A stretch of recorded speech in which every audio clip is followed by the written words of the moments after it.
Hello friends, welcome to my channel. Today will know, so let's start. আমাদের সূর্যকে তিনটি লেয়ারে ভাগ করা যায় এবং সূর্যেরও শব্দ আছে, জানেন কি? ফার্স্ট লেয়ার ফটোস্ফিয়ার, সূর্যের দৃশ্যমান অংশ। এটি সূর্যের সবচেয়ে নিচের স্তর, যেটি আমরা দেখতে পাই। এই স্তরে গ্র্যানুলস তৈরি হয়।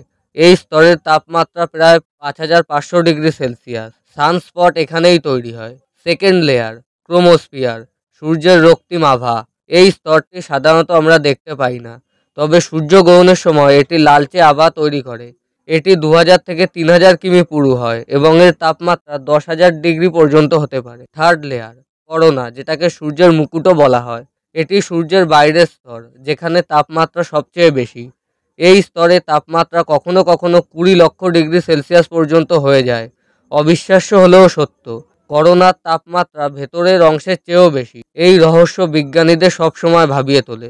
এই তো গেল সূর্যের লেয়ার সম্পর্কে কিছু তথ্য, কিন্তু আপনারা কি জানেন সূর্যেরও আওয়াজ আছে? সূর্যের আওয়াজ শুনলে ভয় পাবেন। যদি আমরা সূর্যের শব্দ শুনতে পাই তাহলে আমরা ভয় পেতে পারি, কারণ সূর্যের আওয়াজ লক্ষ লক্ষ পর্বত একসাথে বিস্ফোরিত হওয়ার মতো।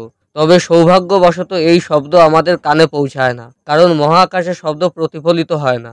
বাট সূর্যের চৌম্বকীয় ঝড় আমাদের ইন্টারনেট ধ্বংস করতে পারে।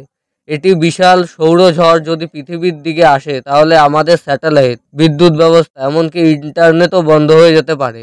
বিজ্ঞানীরা বলেন যদি 1859 সালের মতো একটি বড় সৌরঝড়, যার নাম ছিল ক্যারিংটন ইভেন্ট, আবার ঘটে, তাহলে আমাদের আধুনিক সভ্যতা কয়েক মাসের জন্য স্তব্ধ হয়ে যেতে পারে। আজ এই পর্যন্ত।